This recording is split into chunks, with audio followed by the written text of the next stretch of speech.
All right, good afternoon, everyone, and welcome to another edition of Fire Law Roundup. This is for May 2nd of 2022. Brad, I got to deal with this technical thing, so why don't you kick us off here? Interesting group, a very different group of cases this week, not like every week's the same, but it's not the same type of things we've been seeing. So the first one, let's go out to New Haven, where the fire service is very used to being. And there, this is more of an educational statement or a reason to review this than anything else. So a judge here dismissed a grievance, which was by 5 firefighters, not the union, by 5 firefighters in the New Haven Fire Department. Again, who has been the subject of a number of issues, including one that went up with Frank Ricci all the way to the U.S. Supreme Court.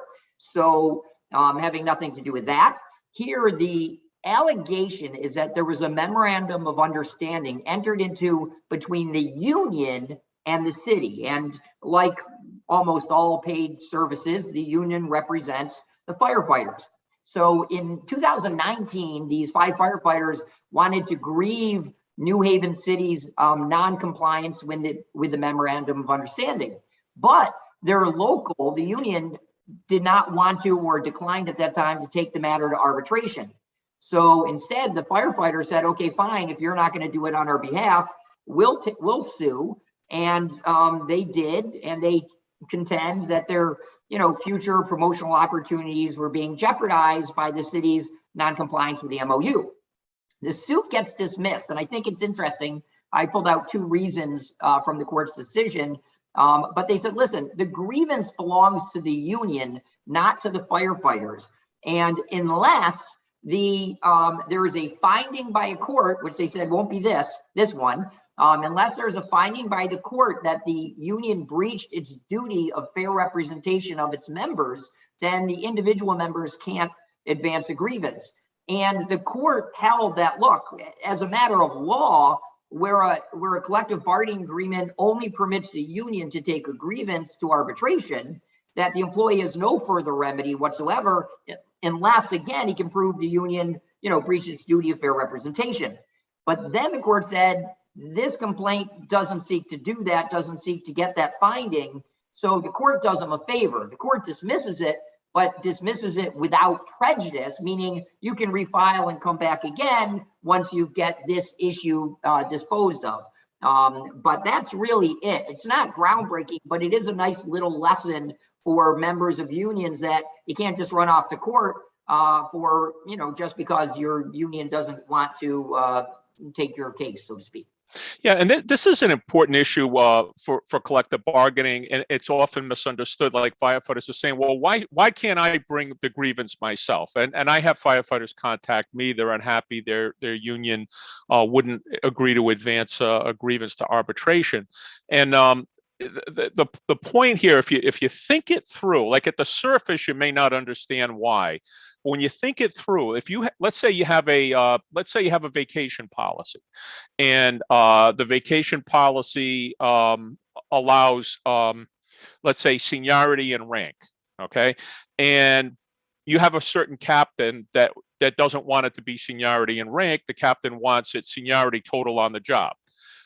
So he's somebody who maybe is the junior captain, but he's got the most time on the job. So he wants it done in a different way.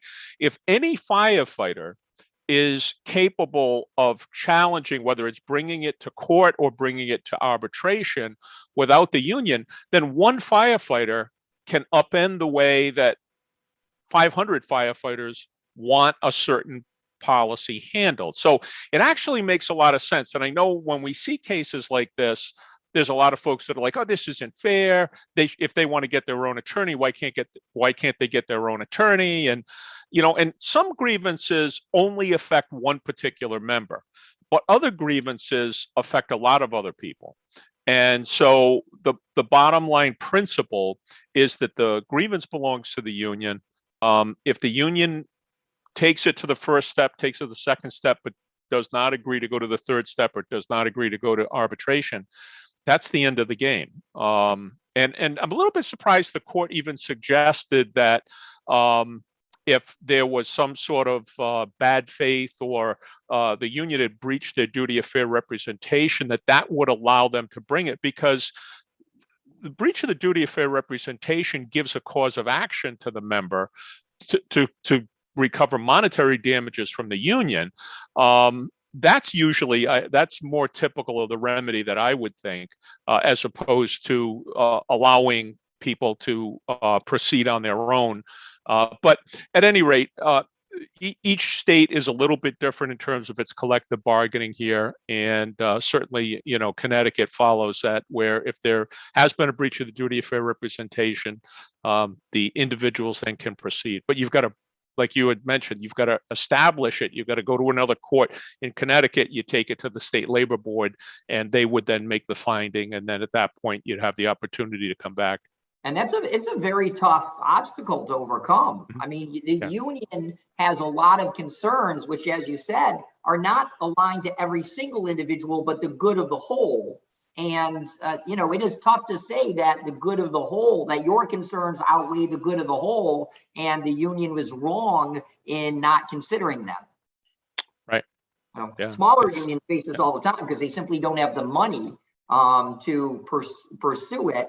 And they then don't say to the, their employees, okay, go do this on your own. But this is an issue, just one last thing, this is an issue that is negotiated in the CBA. And the employers, from my experience, want very limited abilities of the employees to go outside the union because they're negotiating with the union. And to have those negotiations subverted, is very difficult for the employer to be in. Look, we conceded, we did this for the union, for the greater good, and now you're going to allow people to come around and back end sue us, for a benefit they didn't get or whatever, but that was part of the negotiations. So right. and neither the employer certainly doesn't want it, and the union doesn't want it, because again, one person who maybe has a relative that's an attorney or has the resources personally to bring the thing forward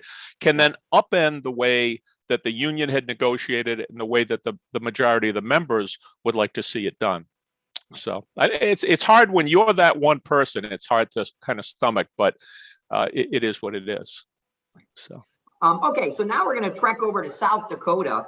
This, to me, is going to be an example of a bad media decision, bad optics. If I was, I'm sure they figured it out, but let me tell you what's happened. So here you have a volunteer fire department. I presume it's all volunteer, but I don't know. And in South Dakota, and one of their members goes to Ukraine. He's an engineer by trade, but he goes to Ukraine to volunteer his services, basically doing body recovery, body burial, stuff like that. Grueling job. Clearly, all these issues, what's going on in Ukraine target Americans. And I'll withhold any political comment, how high up our concern goes. But nonetheless, it's clearly something that's important to the public, is protecting Ukrainians and doing what we can. So this volunteer goes over with his own turnout gear, with the department's turnout gear, and identifying the fire department on it, and is working, doing, this volunteer effort, not part of the fire department. The fire department is not signed up to go. He was not appearing on behalf of the fire department. What happens is when he's over there, he learns he's been suspended. And there was some comment that it was him and some other members were suspended, but then he comes back, doesn't know why he's suspended, hasn't been given a statement of charges, is the best we can figure out, and hasn't spoken to the chief or hasn't allegedly received a call from anybody. And again, just to our viewers, we say this 100 times and everything, we only know what we read, right? We haven't interviewed anybody. We're not the attorneys for anybody. We're just repeating what we read. So some of this may or may not be wholly accurate. Don't get upset with us if it's not. It's what was printed, but that will then go to our point in a moment. So in any event, he claims that nobody's told him why he's suspended, and he has no idea why he's suspended. Once he got home, I assume he went to the paper or to the news and broke the story that, gee, I'm over here doing this great thing for the Ukraine as a volunteer, and I hear that I'm suspended. So what he's been told is that, and I don't know whether this is true or not, but what he's been told is that he violated a department's policy of bringing and wearing his firefighter gear to Ukraine and working in it. So here are my comments. First, bad optics, right? Somebody's over in the Ukraine doing something, you don't suspend them at the time. There was no reason to do that. If they could have got word to him, you know, that he shouldn't be wearing the turnout gear, that might have been a different issue. But assuming that was the issue, we don't yet know. But bad optics, right? I think even the department would probably admit, I'm guessing, that probably not the best way to handle that because it just looks bad. That said, let's put that aside for the moment, right? Because I do question whether suspensions had to happen immediately and things like that, but maybe they decided they did. In any event, and honestly, maybe it had nothing to do with this. Maybe he was suspended for something that had nothing to do with this. And maybe it happened before and they were just getting around, but still, couldn't you wait? It's no different than somebody's away on military leave, although it's not military leave, but you know, and you tell them while they're on leave, having been deployed, hey, you didn't make your points. You know, something like that. It's just bad optics for the community. Not saying it's illegal, not saying they violate a law, nothing but bad optics. Now, assume for the moment, however, that he was disciplined or was suspended, if appropriately, was suspended for wearing his gear. I wouldn't disagree with the department in that case. It's not his personal gear. It belongs to the community or the department. He shouldn't have brought it without permission. He shouldn't be showing that he's a representative of the department. I could see other concerns, but in short, it's not his property. So if that's the reason, then in my view, it supports a suspension or discipline or counseling or whatever of a member. Clearly had good reasons, but here's the thing. He didn't leave, I presume, on 2 seconds notice. He obviously applied for, got interviewed, made arrangements to go over. He should have probably said, you know, can I borrow the gear? And if I was the chief, I would have said no, because that gear costs money and we're not going to pay for it. Great cause, but maybe I would have found some non-structural, older 10-year-old gear. I question why you need to bring structural firefighting gear if that's what it was. You can't tell from the picture. It looks it, but I can't see the liners and all that. But nonetheless, so I don't agree with if this is the reason, we don't know. I wouldn't agree with discipline of some sort based upon that, but optics are bad and the process is probably bad. You shouldn't ever suspend somebody, right, without telling them why they're suspended, giving them a notice of charges, a notice of hearing, etc., and letting them know what happened. What did you do wrong? And in New York State, you have to cite a policy so that you violate it. If you violated a policy, great. I would assume it's probably common knowledge. One of those, you don't need a policy on this, but you don't start using your department's turnout gear for any purpose you desire. But again, we don't even know if that's what it was. So that's all right. We got to dispel one rumor, though. We got to dispel one rumor. You were not President Zelensky, correct?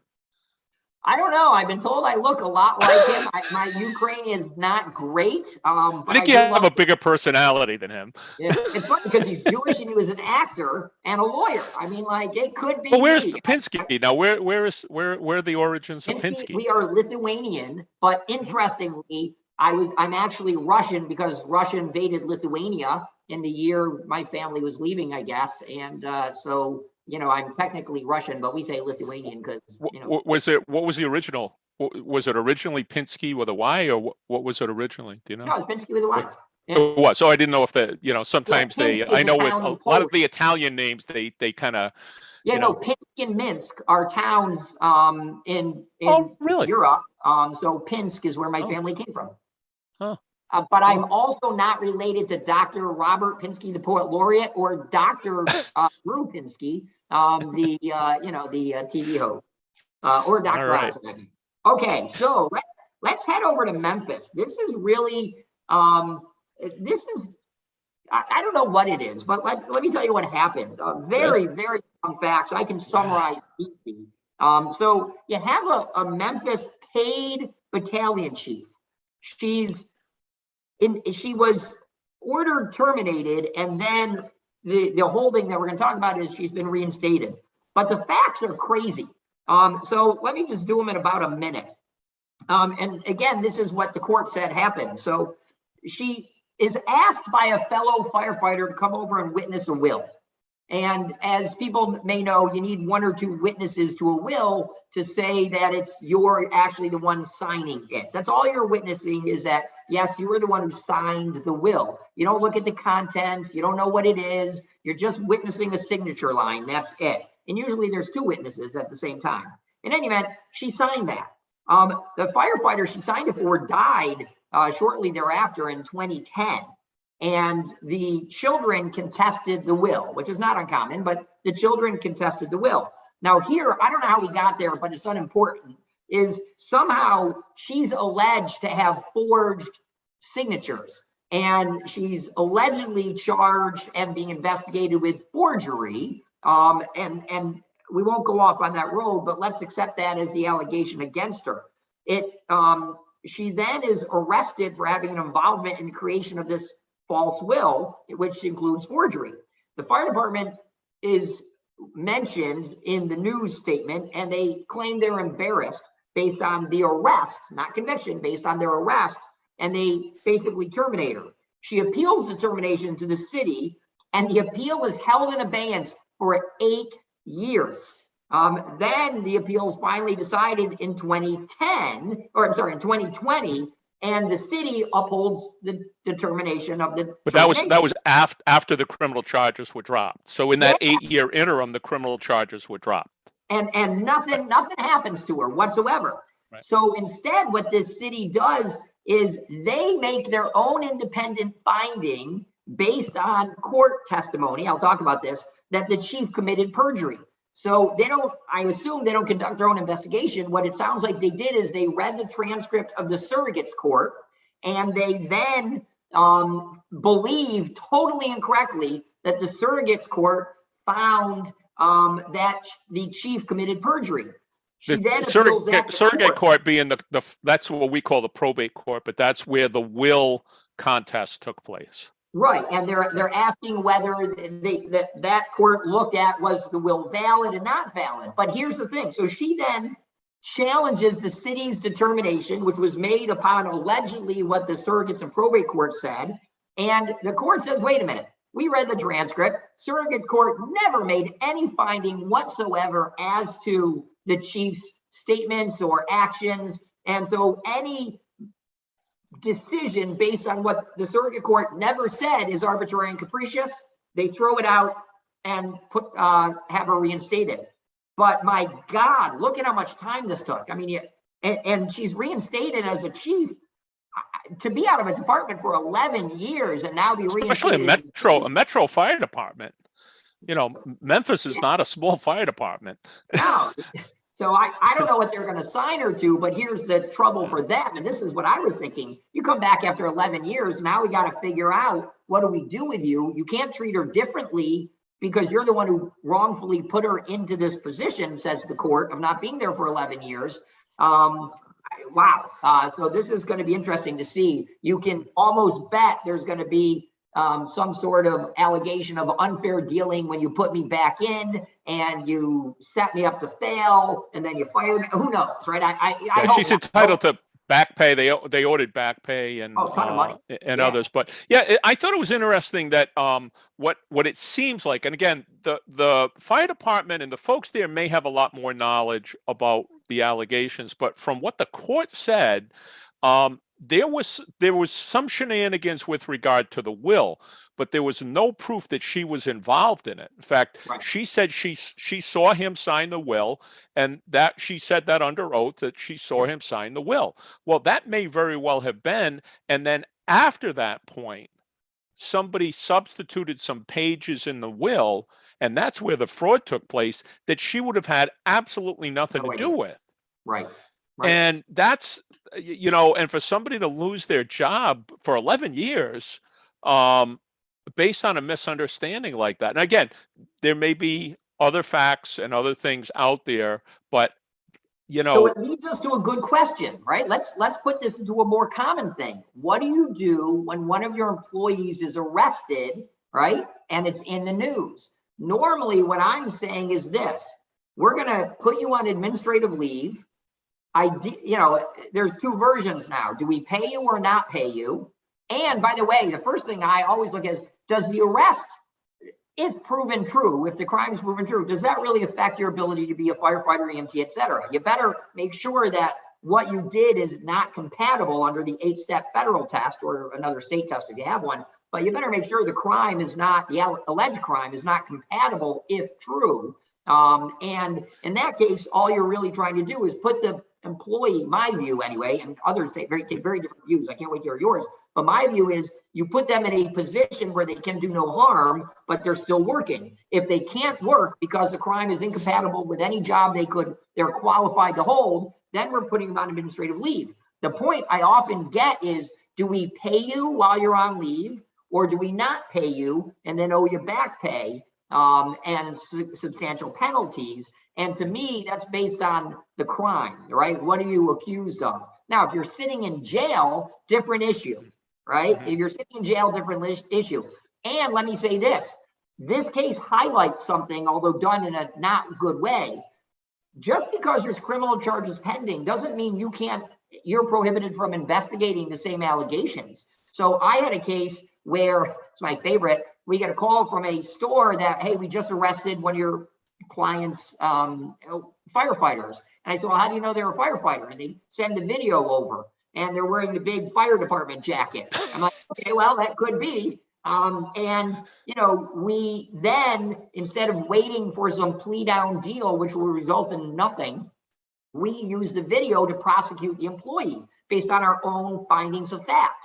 That is not easy in certain cases to do, but in your run-of-the-mill things, hey, if you can investigate it and prove it or disprove it, then you can do that. But to me, the question of whether you put people on paid or unpaid leave is really a question of what's the severity of the crime. Yeah, to me, I think we should not be making this stuff up off the top of our head, okay, in our department, saying, well, Varone, we don't like Varone, he's going without pay. Pinsky, we like Pinsky, he's going to get paid. What you have to do is have criteria, and some of which are already going to be set.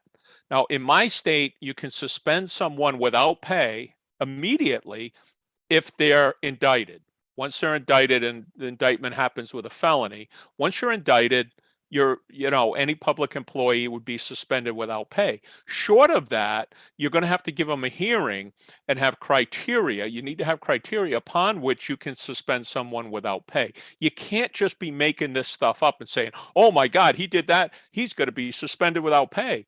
You can't make it up. You've got to have criteria. And if nothing else, just this little discussion here should cause chiefs to kind of go back and say, boy, what are our criteria? And maybe get with HR, get with legal counsel, figure out what your criteria is. And if you don't have criteria, before there's a name attached to a case, come up with the criteria.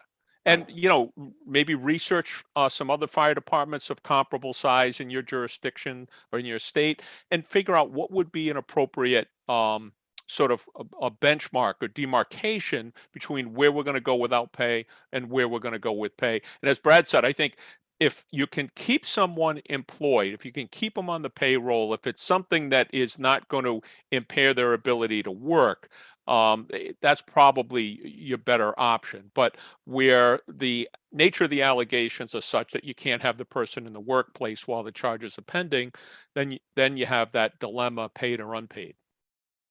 So, but as you said, policies prevent discrimination, right? So have the policy.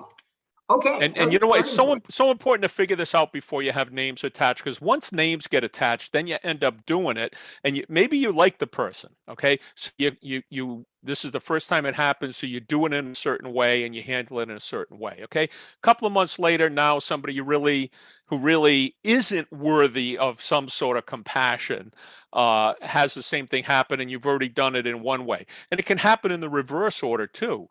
So before there's a name attached to it, you want to figure out how you're going to handle these things, and just have it in a policy, and then it's just a question you're following your policy.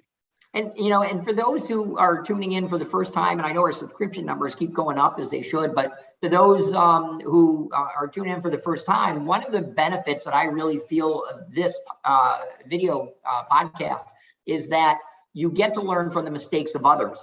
And this stuff is gold. I mean, you get 50 minutes, an hour, whatever, of learning what other departments did. And I think that's what you and I have been trying to do, is saying, listen, here's a set of facts, but here's how we should help prevent anything similar in your department. And, you know, boy, you review 5-6 cases a week, and you stay with us for a while, you're going to be exposed to a whole bunch of problems which you could have fixed. And the one I hate is I would hate to get a call from someone. I'd take the opposite, but I'd hate to get the call from someone that says, boy, I listened to you a year ago and this issue came up and we didn't do a thing about it, right? I'm hoping it's, hey, this issue came up and we had a policy because we talked to you. But this is a great chance to learn and get ahead of the issues. Okay, let's go to Chicago. I really like this, and it mirrors a comment I made before of why I don't always like internal investigations, especially by like an internal affairs bureau in this case. But basically, look, Chicago, the inspector general just came up with a follow-up report of a 2021 audit. And basically they said, we have a lot of policies and procedures and practices on preventing sexual discrimination and harassment, but they're not effective. And I love that statement generally, because just having policies and procedures are not effective. You have to walk the walk and talk the talk, and you have to constantly be referring to those procedures. And chiefs, and I'll read more of what they said in a second, but you know, my 2 cents is chiefs, captains, lieutenants, whatever, you got to keep walking the walk. You see, even something that is seemingly as minor as jokes in the hallways or comments to a firefighter who may be willing to receive the comments, but they're not appropriate generally, or what's left on television in the meeting room could be, you know, offensive, or pictures, videos, whatever it is. So here's what, and this is like a 101 on what you should do in your department. So here's what the OIC wants to be considered. They said, create and implement written guidelines instructing the staff on how to receive, process, and refer complaints of discrimination or harassment. And that is important, right? If there's a process and procedure, it's not, here's what I think you should do. It is, here's what you are told to do. And everybody is told the same thing. 2, you got to get formal training to the staff on how to handle complaints and discrimination complaints they use the term trauma-informed manner. I do not know what that means unless you have any. You know, yeah, it's a psychology, but they're talking more about folks who have been psychologically abused by others, possibly physically abused, but I think that's kind of, they should just teach them how to handle complaints. I'm a dinosaur, I guess. I don't know. Yeah, okay. The 3rd out of 5 that I took the top 5, but supplement on an ongoing basis. And I like those words, ongoing, because normally we do these trainings and then we forget it for 364 days. So in an ongoing basis, supplement the standard EEO training with CFD specific training on discrimination and harassment. So I agree with that. And they say use outside personnel as well and inside personnel. I got to tell you, I'm always accused when I do sexual harassment and discrimination training of scaring the heck out of everybody. And because I'm telling stories that are real. And I'm saying, I'm not trying to scare you. I'm trying to tell you what really happened. And if you act in this same or similar way, it's going to happen to you. And people are like, oh, you're trying to scare us. I'm like, no, I'm trying to help you learn from others, much like this podcast. So I think doing realistic training is very important, and pulling up cases about what was not tolerated and verdicts and loss of job and employment, is it worth it? Because that's always my question. Is it worth it to you to do this to someone else? Because you're the one ultimately who's going to pay the price. 4th, they said appoint a DEI officer. I don't know if that's, I presume it's diversity education, but I'm not really sure, to work with the department on issues of diversity, discrimination, and sexual harassment. And they said related to that, they recommended that the CFD work closely with Division Human Rights, I assume, DHR, to recruit a diverse applicant pool that reflects the racial makeup of Chicago. Let me tell you, this is a big point. I lectured this, I was at FDIC this weekend, and twice I said something and got the same reaction from one or two people. I said, we are poor representations of our community. And let me say this and upset some more people. You'll probably throw your computer, but the volunteer fire service recruits, generally speaking, not 100%, generally speaking, white males or straight white males. That's just the most common makeup of the fire service, but that's the least common makeup of the communities. And I always point out, why are we doing that? Why is it? And so I just did a separate lecture on why people will and won't join your organization. And I pull up, I could probably pull it up on here, but I pull up a video from the Navy from 1985. And it's, we want you, right? Come join the Navy. And it's all white men, right, performing these jobs. And then I compare that to the Marine video in 2019. And it's a very diverse group of minorities and white and male and female on all sorts of, you got I think a black female on a big 50 cal. You got a black male sending people in. And I said, now who does this recruit versus a 1985 video? And then I say, why don't you look at your own department's website? Look at your own department's website. And the answer, right, is it 60 white males or 59 white males? And then the answer I get right before the person yells and walks out on me is, well, that's not our problem, that's their problem.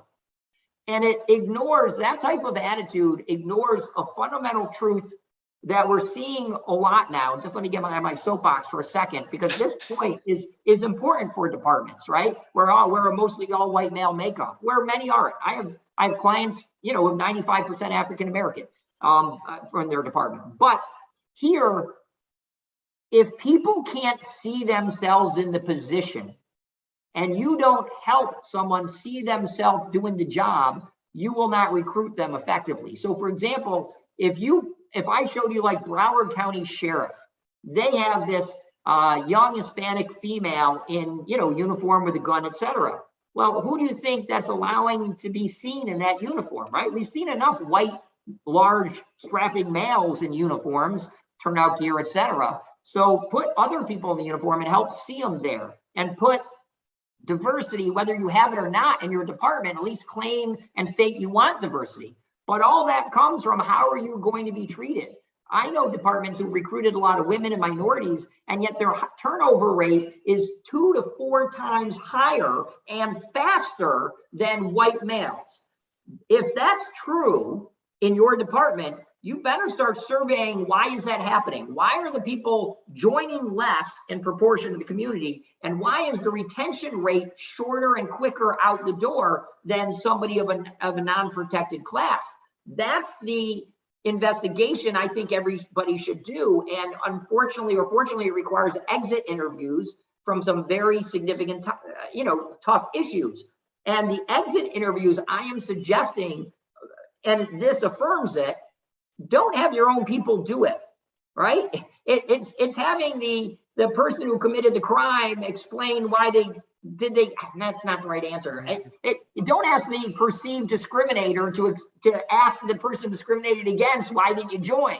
They're not going to say, well, I think you're racist, or you treated me horribly as a female. Have somebody outside do it who can get an independent evaluation with the understanding we want to help change this department. But I like these recommendations. And the last one is just develop a strategy to include more safeguards to further protect members of acts of discrimination. Look, these policies, which have been stated 100 times, they're not unique to this finding. You can find almost exact wording other places. But this is what a true anti-sexual harassment, anti-sexual discrimination program will do. And here's where I'm going to stop my soapbox. We don't have programs. We have policies. A policy is not a program. What this report from Chicago emphasizes is implement a program to change the culture, not simply a policy that's talked about once a year. And we do have to change the mindset. And the last thing I'll say on this is the people who walk out on me constantly say, we don't have a problem, they do, is so indicative that you have the problem, but you don't realize it. And somehow we need to teach people it is the majority's problem. in a lot of times. And by the way, this isn't unique. I have clients who are high minorities, and the non-minorities in those departments say, we feel like we're discriminated against. So whoever the majority and minority is may differ, but I like this. Get a program, not a policy. Make a real commitment, says the CFD. Make a real commitment to stopping harassment and discrimination. Cool. I want to digress a little bit and kind of go back on one of the things, because we're both attorneys, and we kind of feel like I've always, because my dad's an attorney. Well, your dad was an attorney also, right? Yeah, so I mean, you grow up learning that it's okay to disagree, and that you can disagree, and a little bit, and no, but here's why. But you and I have never had the chance to have this conversation about why I don't like outside investigations. Why? Okay, yeah, we disagree on this. Go for it. I love this. I know. That's what I'm saying. And I want, there's something, because we come from a different background, and I come from a large career department where there's a lot of issues, cultural issues. The Providence Fire Department goes back to 1854. We're the second oldest fire department in the country, career department. And there's a culture that goes along with that. And that culture sometimes is suspicious of outsiders, and contemptuous sometimes of outsiders. But I want to show you one of the things that I use in my class, and I'm going to put it up on the screen, but it's part of what I use. And let me just get it up here. But, oh yeah, no, that's not. No, this is all right. So, but it's a very, very common fact pattern. Okay, so we have, and you gotta take these assumptions. I'm going to give you some assumptions, but assume that the captain of Engine 1 is an excellent officer. Okay, she's doing exactly what the organization wants. Firefighter A is a problem employee, and maybe Firefighter A is in a protected class, maybe not. To me, that's irrelevant. But the thing is, the captain of Engine 1 is having a problem with Firefighter A. And you know what? Everybody in the organization knows that Firefighter A is a problem employee, whether you want to call him toxic or whatever. Firefighter A is a problem employee. Okay. So now the captain of Engine 1 is struggling to deal with Firefighter A, and she gives them whatever your department uses, counseling, verbal reprimand, whatever. But she uses her tools to try to deal with Firefighter A, to no avail. The next thing she has to do is enlist the help of Battalion 1, who has a little bit more in terms of ability to try to get Firefighter A to do whatever it is that the organization needs Firefighter A to do. Okay, so now Battalion 1 starts trying to help, and the next thing that's going to happen, okay, Brad, we can almost predict this, right? What if Firefighter A comes to you? What are you gonna advise Firefighter A to do as an attorney? Firefighter A, of course, Firefighter A isn't going to tell you I'm the problem. Firefighter A is going to say, they're going to file a harassment complaint or discrimination. Okay, and where's that harassment complaint going to go to? Where are you going to tell them to go? Where's that? His attorney is going to say file it right up with the chief. Okay, someplace, but many places it's going to go to HR. Okay, it's going to go to HR. And now what's going to happen when you have an outside investigator or even an HR investigator is we have this separate investigation now being launched. So now HR is starting to investigate the captain of Engine 1, who is doing what we have asked her to do, and Battalion 1, who is doing what we have asked them to do. So now the captain of Engine 2 is watching this going, dang, the people who are trying to do the right thing in this organization are in more trouble than the person who's causing the problem. I'll be damned if I take that route, if I have a problem employee. The captain of Engine 3 is doing the same thing. All the captains in Battalion 2, all the captains in Battalion 3, multiply this times 3 or 4 shifts. And everybody in the organization now has been demotivated to do the right thing because HR is now investigating these people who are doing what we want. And it serves as a demotivation. And I think that's the concern when you have some sort of outside entity coming in to do the investigation, as opposed to the routine way that we handle these types of investigations. That's my concern. Okay. Yeah, Also, let me. Yeah. Go ahead. No, go Yeah. ahead. No, Okay. I mean, I could keep going, but that, you know, Okay. but this is from my discipline class. So So, I take the opposite view, not universally, but that model works generally in a large organization where personalities don't come into play because you don't know the people, and you've got HR who's not in the chain of command. A lot of times what we see in smaller departments, it's the chain of command investigating the chain of command. And I don't like when in like a smaller or mid-sized department, the chief appoints the assistant chief to investigate. And again, we're talking discriminatory, you know, wrongdoing, different, like you're accused of shoplifting or something in your department jacket. But and when you're investigating systemic issues, things that could be systemic, harassment, discrimination, bullying, I don't think the system should be investigating.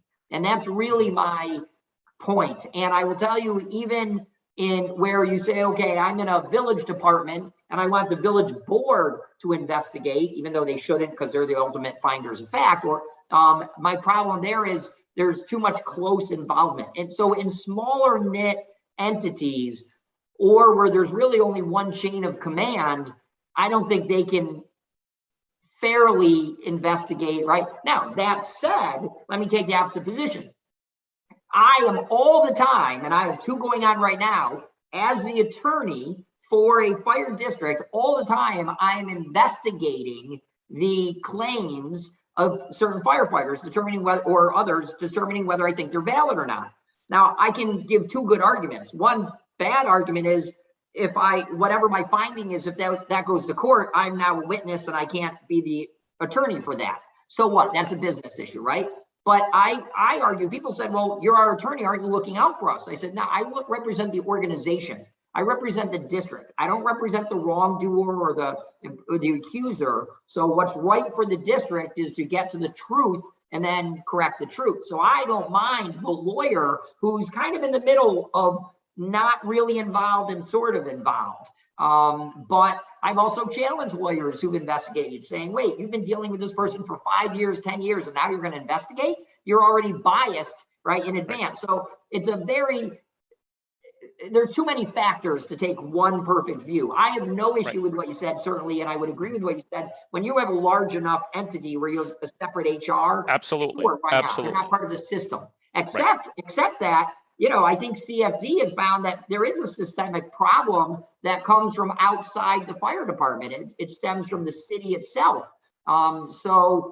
Well, we can look at that, and you know, I don't know enough about their internal issues, but I think that there's those who have been in some of my classes, and particularly folks who've been through the EFO program, and we talk about adaptive challenges and technical solutions, and that's a whole nother discussion.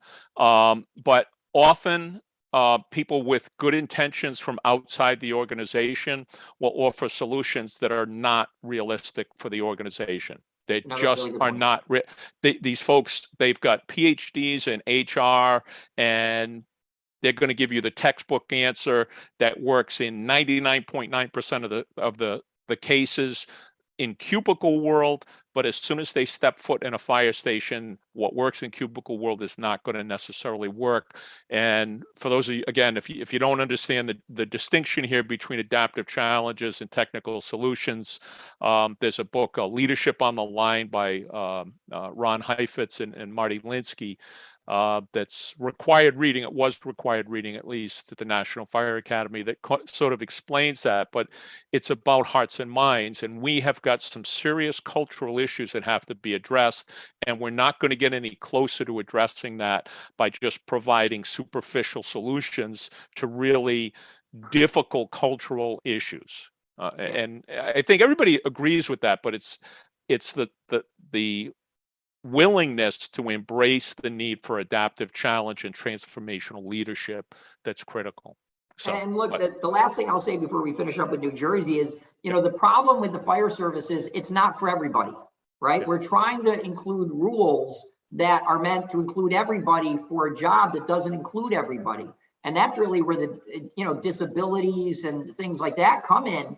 And, height and weight and health and all, this job isn't for everybody. Now, the exclusionary factor shouldn't be race or sex, but so long as you can meet the standards, but that I think is a challenge, because we keep saying, look, this isn't for everybody. And so how do we exclude legally some people? But okay, so you want to finish up in New Jersey? This is really short and easy. Yeah, it's real easy. It's just it was a lawsuit that was filed a couple of years ago by an African-American firefighter in the city of Vineland, New Jersey. The case has been kicking around. There was questions about, whether or not he was passed over for promotion, and the city ended up settling. The city ended up paying. Well, the total payment was $275,000. Williams, the firefighter, ended up getting $175,000. His attorney got $100,000, and the city ended up paying, portion of it, $90,000. The balance was paid for by their insurer. So I believe he's still on the job. Yeah, just so if anyone's curious at this late minute, why there's a split payment, it's the insurance carrier says, listen, we don't cover harassment, discrimination, etc. We only pay for the defense. So they assumed, okay, that's the defense cost, and everything other than the defense cost is going to be paid by the insured, the city. So that's how you get to, where the money comes from. And that happens a lot in sexual harassment cases. So there was a couple of, let me see if I can get my email going here. There was a couple of cases, and one of which I may blog about tonight.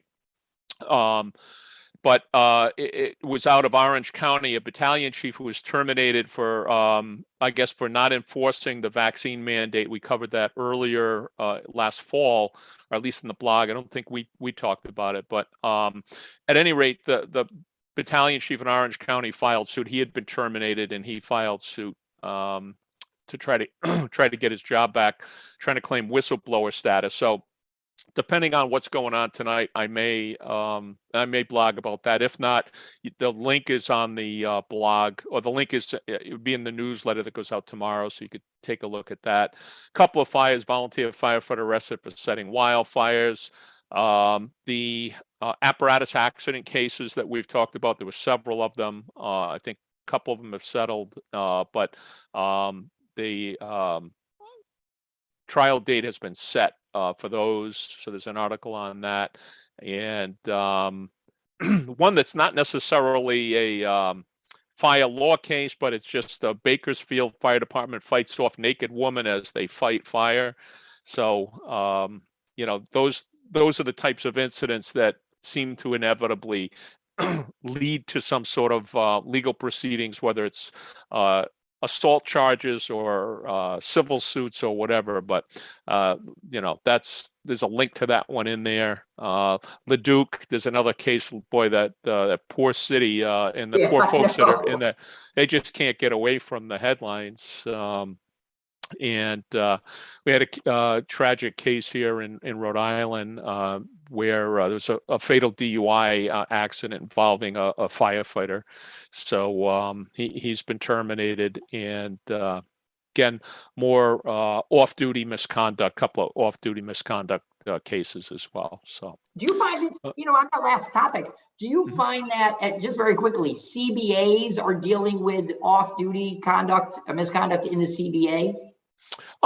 Not usually. It's usually in the fire department's rules and regulations. Okay. In fact, I'm trying to think now off the top of my head. I can't recall seeing a provision about off-duty misconduct in a CBA. Have you seen any? Only once, and I could probably find it again if I spent an hour, because all the CBAs are online.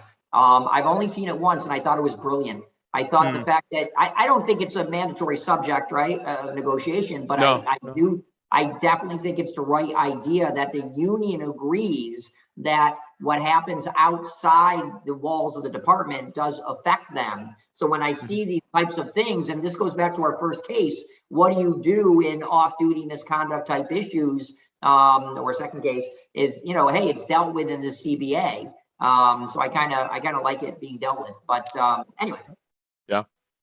All right. So, all right. Well, that does it for another edition of Fire Law Roundup, and we'll see you back next week. All right.